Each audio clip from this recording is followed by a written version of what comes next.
Bueno, en la palabra la leemos en el nombre del Padre, del Hijo y del Espíritu Santo. Y el mensaje es el buen samaritano. Entonces vamos, dice que del 25 al 37. Y he aquí, un doctor de la ley se levantó y diciendo, maestro, haciendo, ¿qué cosa heredaré la vida eterna? Y él le dijo, ¿qué está escrito de la ley? ¿Cómo lees? Y él respondiendo dijo, amarás al Señor tu Dios de todo tu corazón y de toda tu alma y de toda tu fuerza y de todo tu entendimiento, y a tu prójimo como a ti mismo. Y él le dijo, bien respondido, haz esto y vivirás. Mas él queriéndose justificar a sí mismo, dijo a Jesús, ¿y quién es mi prójimo?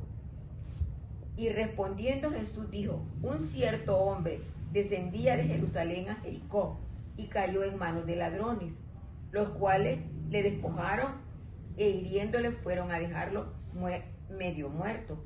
Y aconteció que descendió un cierto sacerdote por aquel camino y viéndole se pasó de un lado, y asimismo un levita.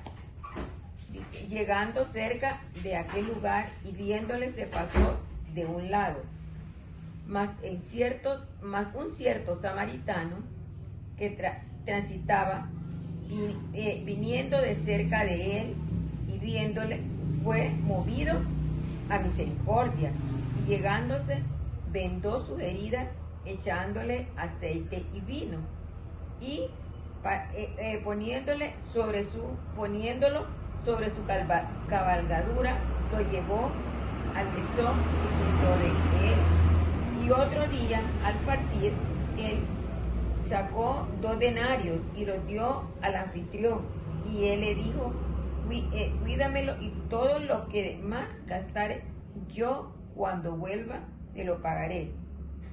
¿Quién pues de estos 3 se le parece que fue el prójimo aquel que cayó en manos de los ladrones? Y dijo, el que usó con él de misericordia. Entonces Jesús le dijo, ve y haz tú lo mismo. Aquí el Señor nos dice, ¿verdad? Que había le preguntaban al Señor, ¿verdad? Que cómo podían cómo podían hacer ellos para ganar la vida eterna, ¿verdad? Entonces el Señor con esto el Señor le dice, ¿verdad? Que la vida eterna no se gana, ¿verdad? Uno tiene que hacer obras para poder ganar la vida eterna, ¿verdad? Y entonces aquí dice que nosotros, digamos, donde el Señor le dice que cuando este caminante Juan va, ¿verdad? Y se encuentra con un hombre caído lo encontró en un camino, ¿verdad? Entonces habían pasado 3 personas más y todo aquello lo miraron con aquella indiferencia, ¿verdad? Entonces, ¿qué hicieron? Ellos no sentían amor por su prójimo, lo miraron y continuó su camino. Exacto. En vez de pararse y ver qué le pasaba, curarlo. Entonces, pero la tercera persona que pasó, entonces vino él cuando lo miró, tuvo compasión de aquel hombre, ¿verdad? Lo levantó, dice, y lo llevó a un mesón, ¿verdad? Y le curó sus heridas. Entonces él vino y pagó al siguiente día. Él era un viajero, ¿verdad? Entonces al siguiente día, ya que él iba a partir de ese lugar, él habló con el dueño del mesón y le dijo que lo cuidara, le diera de comer, lo curara, y que cuando al regreso él le pagaría, ¿verdad? Entonces aquí nosotros nos ponemos a pensar, ¿cuál de los 3 es el prójimo? ¿Verdad? Podía haber ganado la misericordia de Dios. Había ganado, porque él dice, para ganar la salvación. Exactamente. ¿Verdad? Entonces fue la última persona, porque fue el que tuvo compasión de ver y curar a aquel hombre, ¿verdad? Entonces lo mismo pasa con nosotros en la vida diaria. Nosotros hay veces que pasa alguien y nosotros decimos, que molesta, o alguien regáleme algo. Entonces no sabemos si tal vez aquella persona tiene hambre, tiene sed, está enfermo, Entonces ahí hay veces que el Señor nos prueba, poniéndonos estas personas en nuestro camino. Entonces, y en servir a una persona, ahí nosotros podemos alcanzar la salvación eterna. Hay veces que nos hacemos indiferentes, no queremos creer en lo que el Señor nos dice, y en la palabra nos habla bien claro, ¿verdad?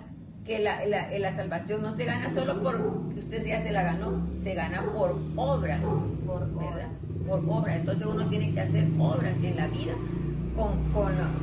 para poder ganar la salvación. Entonces imagínense que cuántos perdieron la salvación de los que pasaron por ahí, porque ninguno hizo caso de lo que el Señor le había dicho. Entonces ese es como ser un buen samaritano, ¿verdad? Exactamente. Entonces no tenemos que hacernos indiferentes con el prójimo, con el anciano, con el que sea, ya puede ser como sea, nosotros tenemos que servir. Porque con aquella obra que nosotros hemos ganado, que hacemos por otra, el que necesita, ahí está nuestra salvación. Y aquí la respuesta de cuando tal vez muchos nos preguntan, ¿cómo puedo ser yo un buen samaritano? Exactamente. Bien. Entonces, haciendo obras hacia el Señor es como nosotros vamos a obtener lo que es la salvación y lograr a la vida eterna. Bien, con esto pues hemos dado nuestra reflexión el día de hoy ante lo que es esta parábola, como ya la leímos, lo que es el buen samaritano.